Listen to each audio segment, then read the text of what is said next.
I spontaneously asked you to show me six fingers, an almost universal pattern is five on one hand and one on the other.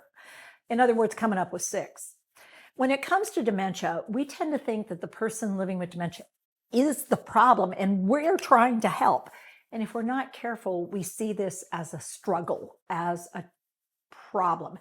And what we experience in the world of dementia are challenges, challenging situations, challenging conditions, challenging moments. But I'd remind us we're not the only one facing challenges. So's the person who's actually living with dementia. So we want to divide this up sort of fairly.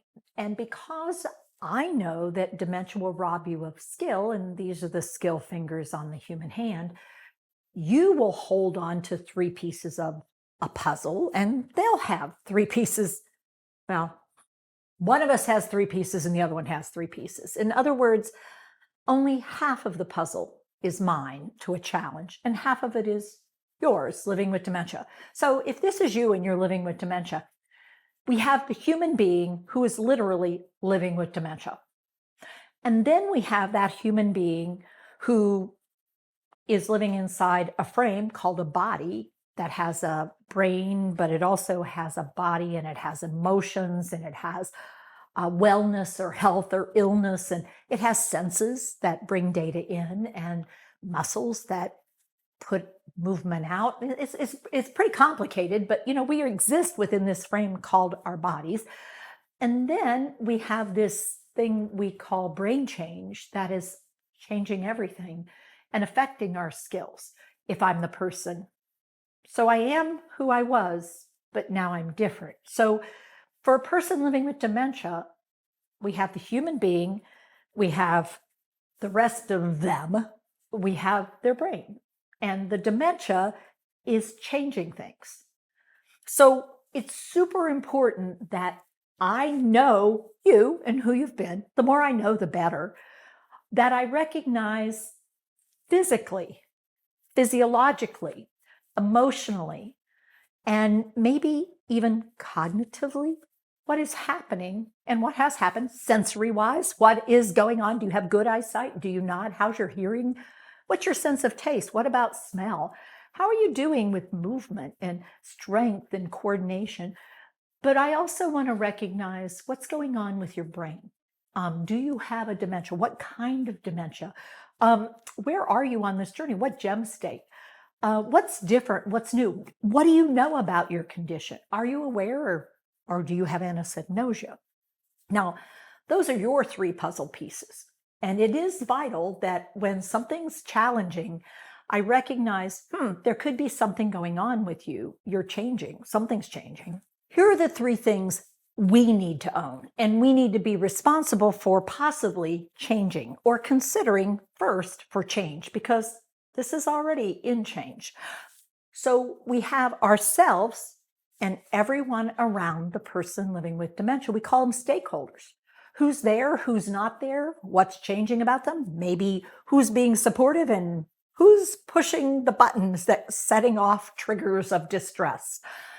Sometimes figuring out who in the mix is maybe not necessarily being the supportive person, or maybe there's a missing person that this individual is seeking.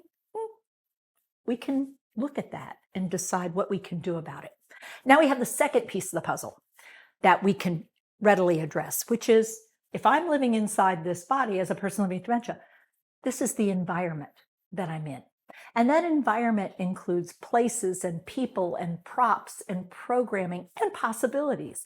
And so by looking at all my environmental factors, I know that people like to be comfortable. I know that they seek to avoid pain. I know that they need intake. I know that they'll have output. And I know that they have times when they need to take time to sleep and time to be active. So does that environment support all of that, or are we missing something in the environment? Now, this last puzzle piece over here, it was their brain change. For those of us around the person, how are we going to fill the 24 hours, 7 days a week? Well, They used to do that on their own.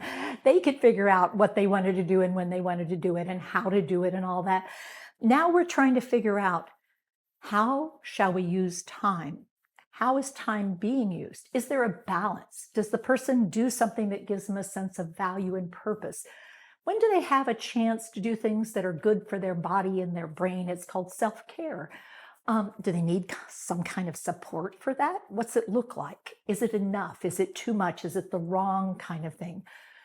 What do they do that's fun and fulfilling? What gives them a sense of pleasure, of joy? And then finally, how are they resting, restoring, recovering?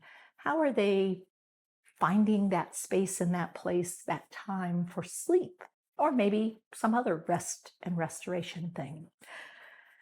Most importantly, are they spending too much time waiting for somebody to provide support and help?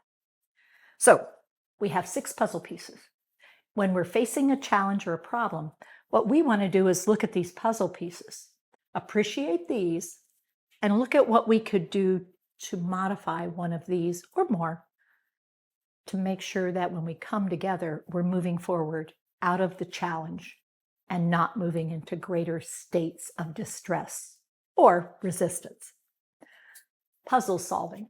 It's important to recognize what you can fix and maybe what you can't, so that your stress level stays within a reasonable range as a care partner, because the last thing we need is for you to feel out of control.